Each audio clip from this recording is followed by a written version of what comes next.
What's up, people? Welcome to this episode of the By the Hood podcast/webcast because I don't know how you're consuming this content. I'm your host, as always, Jimmy. Listen, this is a very special episode. I'm holding it down solo tonight, but we got a very, very special guest. You know, we like to highlight brothers and sisters who are doing amazing work in the community because representation does matter. And I got two guests on tonight, man. And you've probably, if you're watching this content, I know for a fact you've seen some of their content, because we get tagged in a lot of their posts. People ask about them in terms of our content. We got Rashad and Troy of Earn Your Leisure in the building with us. What's up, gentlemen? What's going on? Thank you for having us, bro. Appreciate man, thank you both for coming on, man. You guys have built a tremendous platform, and I wanted to invite you on so we could talk about that. But before we get started, a little bit about you guys' backgrounds. So we can start one at a time. Rashad, I know that you play a little bit of ball, but how did you lead into this whole Earn Your Leisure thing? As an athlete, we always talk about athletes, but there's always on the other side of the coin when it comes to money, the whole broke thing. But as someone who's an athlete, what was your lead up to what you're doing now? Yeah, I mean, I always was passionate about business and sports. That was like and music too. But like as far as like what I wanted to do with it, I knew I wasn't going to be a musician, but I wanted to be a professional athlete. My whole life, played basketball my whole life, like a lot of black males. I thought I was going to the NBA or overseas at least. But I always was passionate about business too. Like I always had a strong interest in business. So, after I was done playing, I went to school, went to the University of Hawaii, and after I graduated, and I dabbled with trying to play professional ball overseas, but that didn't really work out. So coming back home, I knew that I didn't want to just get a job. I never really wanted to work for somebody. So I was just tried my hat at business, and the quickest route that I had available to me to go into business was to be a financial advisor, working through an insurance company. And so I took my test to get licensed, to get to Social Securities and to life insurance. And I just started working as a financial advisor. And, that took off for me. And I was doing that. And then Troy, my best friend. So Troy, at the same time as me starting as a financial advisor, Troy was a teacher in the Bronx. And he asked me to come teach to his school, his class about financial literacy. So at the time, I never really liked school at all. So I never, I understand why he wanted to go back into a school. I told him all the time, it's like breaking out of jail. It's like breaking into jail. Like once you get out. But, when I actually taught the kids, I realized that I actually did like teaching, and it's something I really enjoyed. And so he also runs a summer program in the summer for 6 weeks for kids. And one of the things in the program is financial literacy. So it just kind of continued to grow from there. And that was really the beginning stages of the podcast. Before we even started the podcast, it was like we was always doing literally doing financial literacy. Teaching. I don't know how crazy that story is to me. I'm gonna tell you why. Right. So I kind of had the same journey a little bit. So I've been in real estate over 20 years at this point, but I actually was life insurance license. I had a securities license. I did that. And I thought I was gonna go save my community by, knocking on doors. And I'm like, everybody need life insurance, and till they kick me. But anyway, with the whole idea of By the Hood, it started as a community organization. And my partner, who's not here now, he was actually in education. He's an options trader, but he had a background in education. So for the past maybe 4 or 5 years, we have a summer camp for kids ages 5 and up, right? Yeah. So I went to him because we were friends. Like, listen, I need someone to help draw up a curriculum. And that's how we partnered and then started this platform of By the Hood. So it's like crazy to hear that story. Yeah, that's dope. You guys coming from education. Yeah, and even a camp. It's like that's just crazy. That's what I mean. We my trajectory wasn't in sports. We always had the same affinity for music and sports. I knew I wasn't going to be a professional athlete. So my thing was I originally just wanted to be a part of it, and I was going to do physical therapy. And then very quickly I was like, this isn't going to work. So I kind of decided I was going to teach phys ed. And that would be my way to be around sports. But like you said, in the summer, I was doing these 6-week programs that were extremely fulfilling. And I knew being in the classroom, teaching health, I was like, kids aren't learning what they need to learn to be successful in life. So when I was creating the curriculum, I'm like, all right, they don't know how to interview. Let's teach them that. They don't know how to write a resume. Let's teach them that. They don't even know how to formally sit down at a dinner table and eat with a fork and knife. Let's do dining etiquette, and financial literacy was the last piece. I'm like, they need to know that because at the end of our program, we pay them money based on their performance. So like, it's gonna be their first time at 14, the first time ever touching money. Now they got to be smart about it. Even though it wasn't a lot at the time, it was their first time touching it. So I was like, look, I need you to do it. And he was like, yo, man, come on, you serious? And I was like, nah, we need you. Like he had literally, I remember the conversation. He was just like, yo, we sat in his car. He was like, yo, I'm going to do this thing. I'm like, I bet. I'll be your first client. But in turn, like, yo, I want you to just come be the face of this financial literacy thing. And it just took off of there. We've been doing that for 10 years. Most people be like, yo, man, y'all came out of nowhere now. We like, in the summers while people on vacation, like we in the classroom in the summer, hot, 10 years going. 10 years going, bro. But it's very fulfilling. I know it's very fulfilling because listen, like I know how it is now. And one other thing too, man, shout out to all the teachers out there because that's not easy. Like that's an art. Like when I brought him a like drawing up the curriculum, and even when you watch someone who teaches in front of a classroom, it's like almost like musician control the crowd. It's crazy, right? It's a lot harder than I thought, honestly, because I'm thinking like, you just go up there and you just like wing it. But then I realized you got to keep the kids' attention. Yeah, it's an art to it. Yeah, you got to do like group projects to keep them engaged. So yeah, it's definitely shout out to all the teachers out there. So y'all start like high school in y'all camp, right? You said 14 and up? So it was an internship program. The kids had to be 14 years old. And it was based on, because in our community, like the kids can go from camp from K through 8, and then they can work in the camp from like 10th grade on. But like there was that middle piece where the kids were too young to get a real job and they ate it out of camp. So we were like, look, we got to create something for them. And so that's how that program started. So they come to us, and then hopefully they get jobs from leaving the program. Oh, that's dope. It's a very vulnerable age, like 14. Yeah. Because it's like you say, it's too old to go to camp, and you're too young to work. So, and then people's, their parents working. So nobody want to leave their kid home. You're outside, and you already know the kind of trouble that a 14-year-old can get into in the summertime. Man, listen, that's great, man. Great work you guys are doing with that. Our camp starts at age 5, right? So we have little kids there, but what's crazy about that is how fast they pick up on things, right? So we teach them about the stock market. Mm-hmm. Kids will start with no knowledge. By the time the camp is over, they have their own portfolios. And then you see them come after year after year. And that's the most fulfilling thing. Like I just ran into one of the people from our camp, and she's running up to show me her on her phone, her portfolio. So it's amazing how if you just share the information that kids seem to grasp that. But what was dope is like we would learn like very quickly, like the kids would grasp it. But then on the end, like he would have clients and like, yo, I'm teaching kids, but like adults didn't know it either. And so we were like, oh, we got to do something here. Yeah. So, I mean, that leads up to the platform you built now. Did you guys ever think that it would become as big as it is? Because like I was telling you before we got on here, I've been in meetings literally with someone who mentioned something they saw on there. On Earn Your Leisure, I saw it. I'm like, wow, that's pretty dope. And I'm here in Philly. So you guys definitely have a huge following. Did you guys ever imagine that it would grow to what it is now? Nah, I mean, we didn't really have any expectations about it, to be completely honest with you, because it's like we didn't really start it to be like a successful podcast or a successful page. We really started it as an extension to just keep growing and building financial literacy. And we just thought it would be a cool thing to do because people kept asking like for a podcast. Because like I was already doing stuff on social media with my own personal page, and people kept asking like for a podcast, like. And I'm like, all right, I guess that's a good idea. So then I asked Troy if he wanted to do it with me, he wanted to partner up with me. And he's like, yeah, cool. So originally, honestly, we didn't really have any expectations for it to be successful.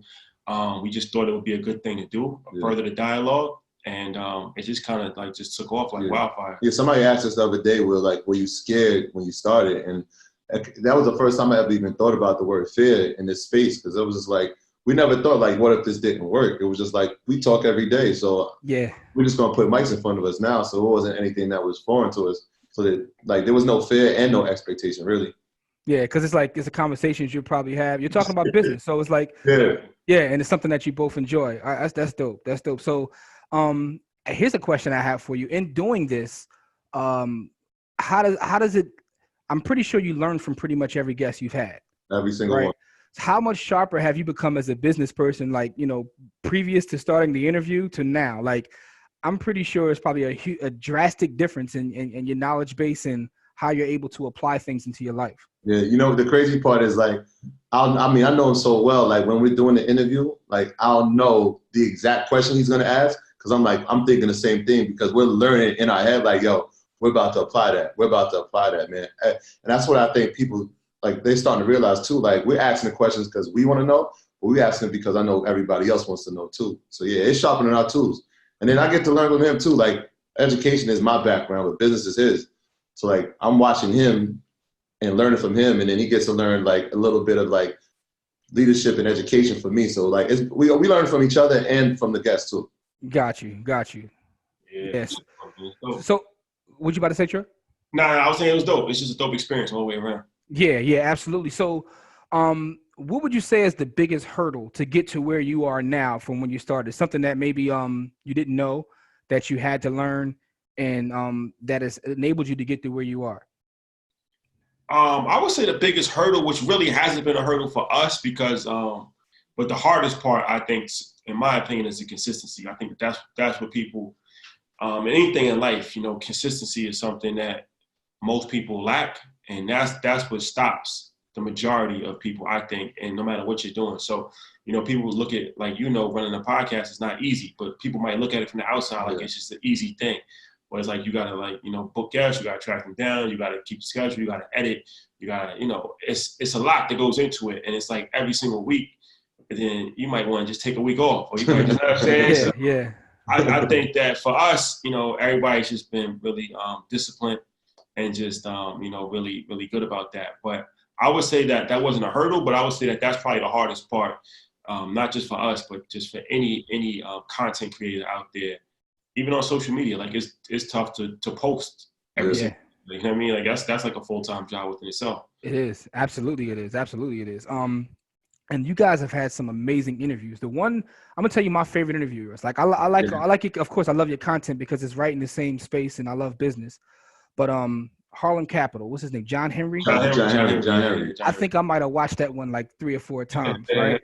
And I think, to me, that's one of the more powerful episodes because of what he was talking about, and also how he broke things down that seemed like, when you talking about investing that early, right? So you're not talking about investing in a public company, investing in private companies and things like. He just broke it down and he simplified it in such an amazing way. That was a powerful episode. Nah, he's brilliant, man. He's a really smart dude. And like you said, for something that's a very complex topic, and for him to explain it in a way where, you know, people can understand it, is really dope. And that's something that all of our guests really have done a good job of, is like really explaining complex topics in ways that anybody, like, even if you've never heard of the situation before at all, you can have a general understanding of it. And that's really our format. Our format is just trying to make things as digestible as possible. Because I think a lot of times in business, people, you know, they feel like it's over their head. Yeah. And they shy away from it because they just feel like it's so complicated, but it's like, it's really not. Yeah. And we just try to make it, you know, enjoyable too. And I think a lot of our guests are real people. Everybody's a real person, and they just have, like, even with him, like, he's a kid, he didn't go to college. He started off as a doorman.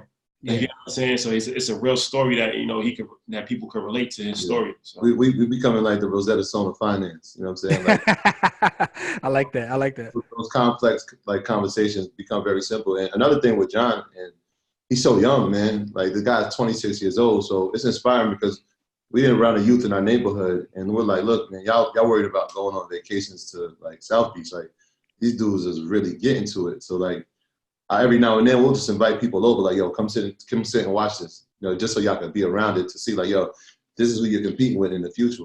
Or not even competing with, but this is who you can learn from in the future. Yeah. And he that's dope.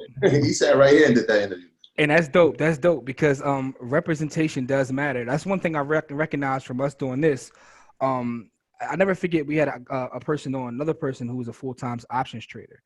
And some of the inboxes I got afterwards, like, I didn't know Black people did that, you know.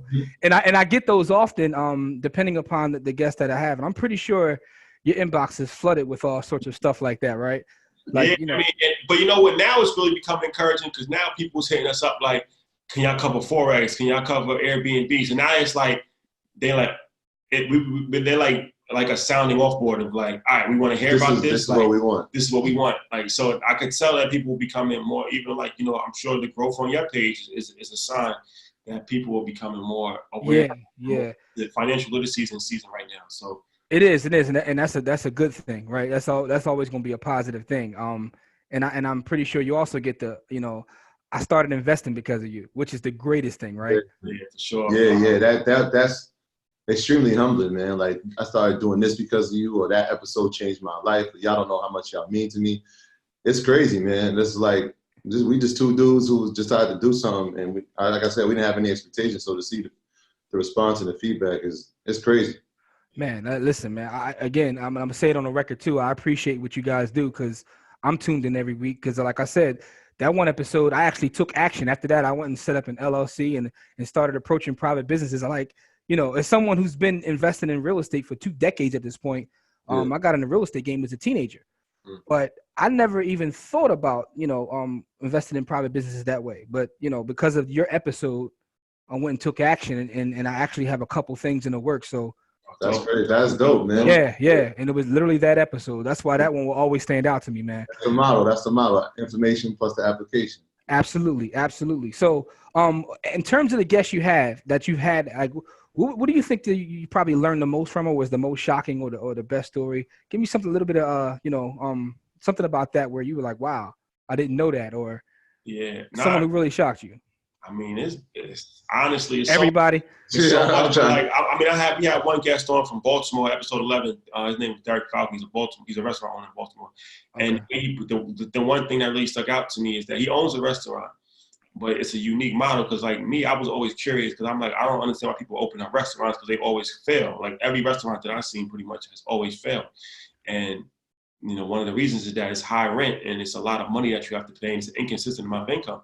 So his thing is that he only uses mixed-use properties for his restaurants, because now it's like, it's not really a restaurant play, it's a real estate play. And he just really explained how he gets the money from the tenants upstairs, which supplements his burden downstairs. And he's only open 2 days a week, and he's still profitable because he's not forced under the same pressure that a regular restaurant owner. So, like, the way he explained that to me really opened my mind, and I had never thought about the restaurant business like that. And now every time I look at a restaurant, I look to see, like, is it a mixed use property? Is it, like, I always like his like, you know what I'm saying? So that one, I think episode 12, where my boy MG, the mortgage guy, broke down that 4-3-2-1 play. Not getting the dream house right away. As I'm in a house, like, when he was saying that, I was sitting there like, wow, this is crazy. Like, why doesn't everybody know this? I think that was one, and I think Fernando's one was dope too. When he was talking about hard money, that's not something I was very familiar with. Different times of financial, like, all we knew was like, yo, go to the bank, hopefully you got a good credit score, and that's where you get your loan. But learning about hard money lenders and understanding that process, it was like eye-opening, right? Like, wait, what? Like, crazy. And that's been feedback too. Like, people who come on, like the guests that we have, our alumni, will say like, yo, I learned something from another alumni that changed my life. So, like, it's like one big community now. Yeah, that's dope. So, now let me ask you guys this question: does anybody that you haven't interviewed yet, who would be the one person that will be at the top of your list of someone that you want to sit down with and chop it up with? LeBron. Yeah. LeBron. We got. Let's not even say singular. I think LeBron's team, like the four horsemen, like him, Mav, Rich Paul, like that whole team is at the top of our list. That's fine. We gotta try to make that happen, man. We're gonna try to make that happen, because that would be. We only getting one. We got a list, man. We got him, them, Puff, Jay, obviously everybody knows. Byron Allen, definitely Steve Stout, Robert Smith, Tom Peebles, people like that. And see, that's amazing, right? Because again, to this whole point of representation matters.